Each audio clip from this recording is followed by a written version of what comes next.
दोस्तों US elections 2020 3 नवंबर को होने जा रहा है और हम सब अच्छे से जानते हैं कि ये पक्का फाइनेंशियल मार्केट्स पे अच्छे से इफेक्ट करने वाला है। अब कौन से दो मेन कंटेस्टेंट्स है, किनकी क्या आइडियोलॉजी है और किसके जीतने के बाद मार्केट कैसे रिएक्ट कर सकती है, स्पेसिफिकली इंडियन मार्केट कैसे रिएक्ट करने वाली है, वो सब कुछ हम जानेंगे इस वीडियो में। So yes, you have landed to the correct place. Let's start the video.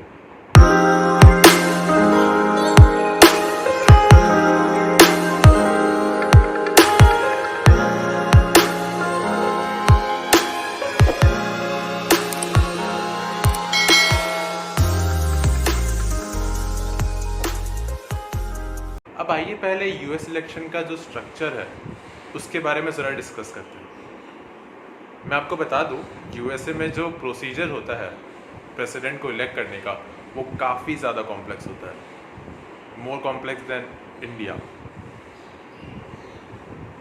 तो इस प्रोसीजर को यहाँ पे डिस्कस करना फिजिबल तो नहीं है, बट यस, लेमन भाषा में हम कोशिश करते हैं इसको समझने की। अब देखिए, यूएसए में बेसिकली दो मेन पार्टीज हैं, एक the Democrats and the second the Republicans. अपने ट्रम्प भाई साहब यहाँ द कंजर्वेटिव पार्टी यानी द रिपब्लिकन्स को बिलोंग करते हैं और एम कर रहे हैं कि एक और 4 साल का टेन्योर का पावर उनको मिल जाए। वहीं दूसरी तरफ द डेमोक्रेट्स यानी द लिबरल पार्टी, यहाँ से जो कंटेस्टेंट खड़े हुए हैं वो है जो बिडेन। जो बिडेन एक काफ़ी एक्सपीरियंस्ड पॉलिटिशियन है और इनको काफ़ी ज़्यादा रिस्पेक्ट दिया जाता है अमेरिका में, क्योंकि इन्होंने एज अ वाइस प्रेसिडेंट 8 साल तक बैरक ओबामा के अंडर एज वाइस प्रेसिडेंट सर्व किया था यूएसए के लिए। अब दोस्तों, ये जो दो डिफरेंट पार्टीज़ हैं उनके आइडियोलॉजी में काफ़ी डिफरेंसेस है। इस वजह से कुछ मेजर एजेंडाज पे हमें पॉलिसी में चेंज देखने को मिल सकता है।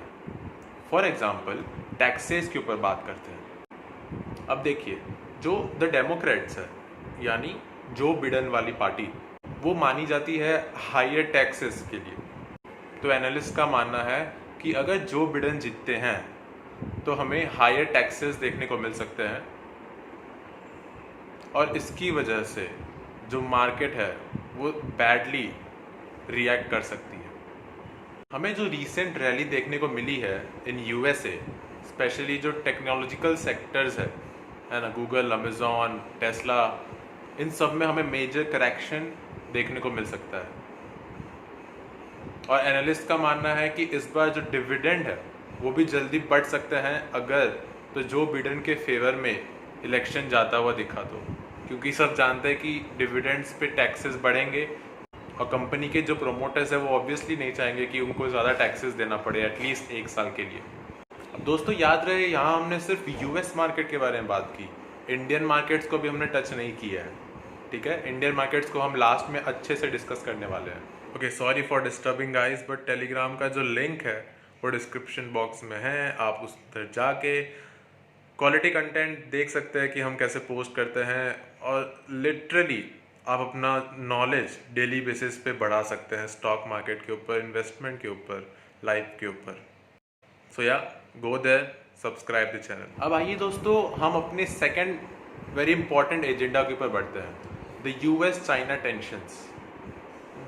हम अच्छे से जानते हैं कि यूएस के डोनाल्ड ट्रंप चाइना को बिल्कुल भी पसंद नहीं करते हैं और कैसे अलग अलग तरीके से उनको बॉयकॉट करने की कोशिश कर रहे हैं, उन पर हाई टैरिफ्स लगाने की कोशिश कर रहे हैं। उनका तो ये भी मानना है कि कोरोना वायरस का जो मेन जड़ है, दुनिया में जो इतना बड़ा प्रॉब्लम क्रिएट हुआ, वो उसका एक ही रीज़न है, द वुहान वायरस।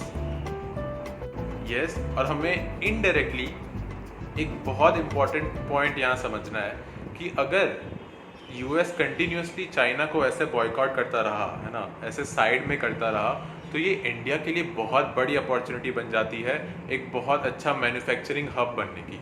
हम सब अच्छे जानते हैं कि चाइना में कैसे वो अपना रेवेन्यू मैन्युफैक्चरिंग से इतना अच्छा जनरेट कर लेते हैं। लेकिन अगर ऐसा हुआ कि ट्रम्प को एक और 4 साल का एरा मिला, तो ये ऑब्वियस सी बात है कि इंडिया को बहुत अच्छी अपॉर्चुनिटी मिलने वाली है, specifically in the manufacturing sector. जो कॉन्ट्रैक्ट मैन्युफैक्चरिंग का बेसिकली जो धंधा है, उसमें इंडिया को काफ़ी ज़्यादा बढ़त मिलने की गुंजाइश है। वहीं दूसरी तरफ जो बिडेन है डेमोक्रेटिक पार्टी के, यस, दी लिबरल पार्टी, वो लोग बेसिकली ट्रेड को और आसान करने की कोशिश करते हैं। तो हो सकता है उनके आने के बाद चाइना के साथ रिलेशन जो है वो थोड़े नॉर्मल होते हुए दिखे हमें, तो वो बेसिकली हमारे लिए इतना अच्छा पॉइंट नहीं रहेगा। So yes, we can say कि चाइना भी बहुत ज़्यादा अपनी नज़रें गाड़े हुए हैं यूएस इलेक्शंस पे।